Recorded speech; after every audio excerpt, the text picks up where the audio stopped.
Disaster in the Balkans. This is a region of Europe east of the Adriatic Sea, and the nation of Serbia is dealing with its worst flooding since people started keeping records 120 years ago. Rain and rising rivers are the reason why more than 24,000 people have been evacuated in Serbia.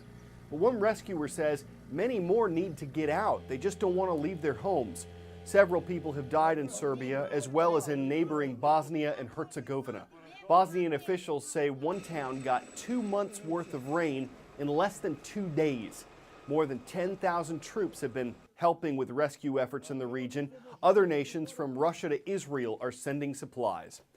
The west coast of the U.S. has been dealing with another sort of disaster, but since last week, officials in California have made a lot of progress in containing wildfires. The weather shifted. Cooler winds and moist air from the Pacific Ocean helped firefighters get a handle on most of the blazes in Southern California. One of them scorched a chunk of land the size of Manhattan. And fire season is just beginning, but crews have a lot of tools to deal with it.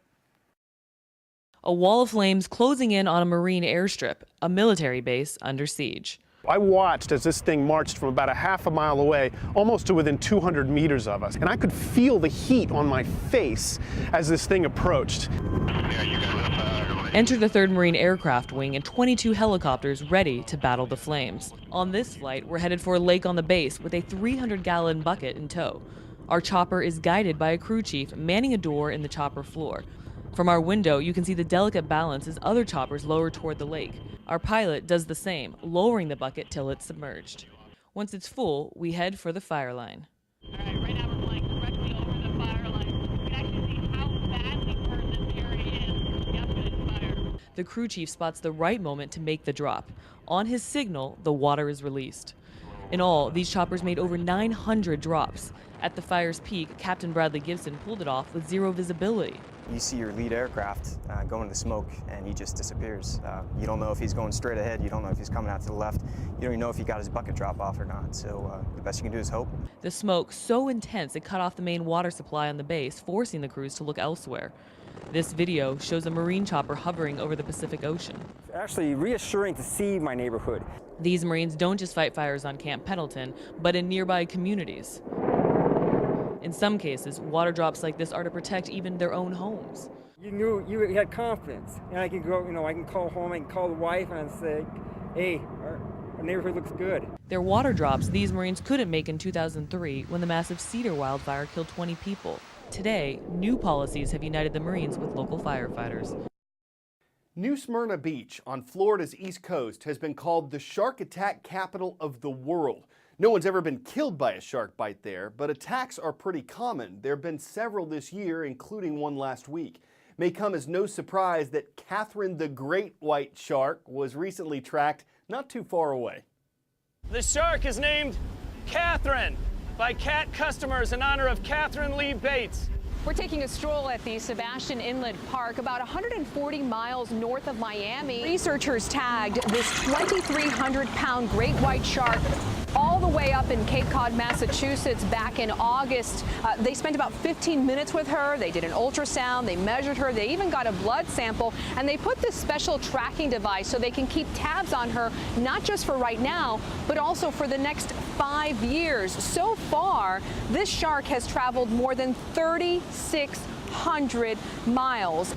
And the reason they're doing this is because they're trying to unravel the mystery behind the great white shark in the Atlantic Ocean. They want to figure out where and when these sharks are breeding and also where their nurseries are located so they can protect these areas. Now, the cool thing about all of this for you and I is that we can actually keep tabs on this research real time, and we're all waiting to see where Catherine will head next. Time for the shout out. After English and Spanish, what's the most widely spoken language in U.S. homes? If you think you know it, shout it out. Is it French, Chinese, German, or Arabic? You've got 3 seconds. Go!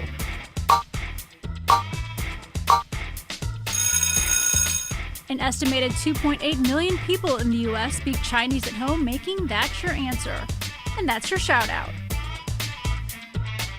Now that's for the U.S. as a whole. It has no official language, though English is spoken by more than 82% of people in the U.S., and it is official in 28 states.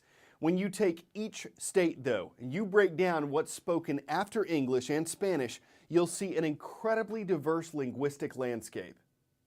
Other than English, Spanish is the most spoken language in almost all U.S. states. But watch what happens when you remove Spanish from the equation.